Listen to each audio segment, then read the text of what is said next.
امام عالی مقام کے ساتھیوں کی شجاعت اور شہادت۔ کوفی لشکر سے یزید بن موکل نکلا۔ امام عالی مقام کی طرف سے بریر بن حزیر نے آگے بڑھ کر اس کے سر پر ایسی ضرب لگائی کہ وہ ڈھیر ہو گیا۔ اتنے میں رضی بریر سے لپٹ گیا اور دونوں میں کشتی ہونے لگی۔ آخر بریر رضی کو گرا کر اس کے سینے پر سوار ہو گئے۔ رضی چلایا تو کعب نے بڑھ کر بریر کی پیٹھ میں نیزہ مارا اور وہ شہید ہو گئے۔ پھر امام عالی مقام کی طرف سے حر نکلا۔ ان کے مقابلے کے لیے یزید بن سفیان آیا۔ حر نے ایک ہی وار میں اسے ڈھیر کر دیا۔ حر کے بعد نافع بن بلال آگے بڑھا۔ ان کے مقابلے میں مذاہب بن حریث آیا۔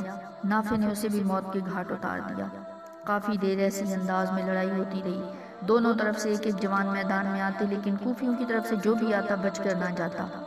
یہ حال دیکھ کر عمر بن حجاج چلایا، بے وقوف کوفیو، تمہیں نہیں معلوم تم کن لوگوں سے لڑ رہے ہو؟ یہ سب موت کو جان سے زیادہ عزیز رکھتے ہیں، ان کے مقابلے میں ایک ایک کر کے ہرگز نہ جاؤ۔ عمر بن سعد نے اس کی رائے کو پسند کیا۔ کچھ دیر جنگ ہوئی اور جس میں حضرت امام حسین رضی اللہ تعالیٰ عنہ کے ایک جانثار ساتھی مسلم بن اوسجا شہید ہو گئے۔ اس کے بعد شمر ایک بڑی جماعت کے ساتھ امام عالی مقام پر حملہ آور ہوا اور اس حملے کے ساتھ ہی یزیدی لشکر چاروں طرف سے امام کے ساتھیوں پر ٹوٹ پڑا۔ بڑی زبردست جنگ ہوئی۔ امام کے ساتھیوں کے کل 36 سوار تھے، لیکن جدھر وہ رخ کرتے تھے کوفیوں کی صفوں کو درم بھرم کر دیتے تھے، یہاں تک کہ یزیدی لشکر میں بھگدڑ مچ گئی۔ ابن سعد نے فوراً 500 تیر اندازوں کو بھیجا۔ انہوں نے پہنچ کر حسینی لشکر پر تیروں کی بارش کر دی، جس سے تمام گھوڑے زخمی ہو کے بیکار ہو گئے۔ لیکن امام کی جانثار ہمت نہ ہارے اور گھوڑوں سے اتر پڑے، بڑی بہادری اور بے جگری کے ساتھ لڑے اور کوفیوں کے چھکے چھڑا دیے۔ ایوب بن مشرہ کہتا کہ خدا کی قسم، حر بن یزید کے گھوڑے کو میں نے تیر مارا جو اس کے حلق میں اتر گیا اور وہ گر پڑا، اور اس کی پیٹھ پر سے حر اس طرح کود پڑا جیسے شیر۔ پھر وہ تلوار کھینچ کر میدان میں آ گیا اور ایک شیر پڑا، جس کا مطلب یہ تھا کہ اگر تم میرے گھوڑے کو بیکار کر دیتے ہو تو کیا ہوا، میں حر شیر ببر سے زیادہ بہادر اور شریف ہوں۔ اور وہی ابن مشرہ یہ بھی کہتا تھا کہ حر کی طرح تلوار چلاتے ہوئے میں نے کسی کو نہیں دیکھا۔ جب ظہر کا اول وقت ہو گیا تو امام عالی مقام نے فرمایا کہ کوفیوں سے کہو کہ نماز پڑھنے کی مہلت دیں۔ اس پر بدبخت حسین بن امیر نے کہا، تمہاری نماز قبول نہیں ہوگی۔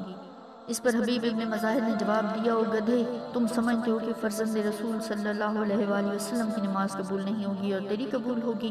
یہ سن کر ابن نمیر آگ بگولا ہو گیا۔ اس نے حبیب پر حملہ کر دیا۔ حبیب نے اپنے آپ کو بچا لیا اور جھپٹ کر تلوار سے اس کے گھوڑے کے منہ پر ایسا وار کیا کہ وہ دونوں کے والے آگے پاؤں اٹھا کر کھڑا ہو گیا اور ابن نمیر اس کی پیٹھ سے نیچے گر گیا۔ لیکن کوفیوں نے حبیب کو گھیر لیا اور بہت دیر تک بہت بہادری سے لڑتے رہے، لیکن تنہا ایک بڑی جماعت سے مقابلہ کرتے جب تھکے تو ایک تمیمی نے آپ پر نیزے سے وار کیا، آپ گر گئے۔ ابھی اٹھ ہی رہے تھے کہ ابن نمیر نے آپ پر تلوار ماری، آپ پھر گر گئے اور تمیمی نے گھوڑے سے اتر کر آپ کا سر کاٹ لیا۔ حبیب کی شہادت سے امام عالی مقام کے دل پر زبردست اثر پڑا۔ آپ نے فرمایا کہ میں نے اپنی اور اپنے ساتھیوں کی جانوں کو خدائے تعالیٰ کے سپرد کر دیا۔ حر نے جب آپ کو رنجیدہ دیکھا تو رجز پڑتے ہوئے میدان سے نکلا۔ ساتھ ظہیر بن قیس بھی تھے، دونوں نے لڑائی کی۔ ان میں سے ایک حملہ کرتا اور جب دشمنوں میں گھر جاتا تو دوسرا حملہ کر کے اسے بچاتا۔ اس طرح دیر تک یہ دونوں شمشیر زنی کرتی رہے۔ آخر میں بہت بڑی فوج نے حر کو گھیر لیا اور شہید کر دیا۔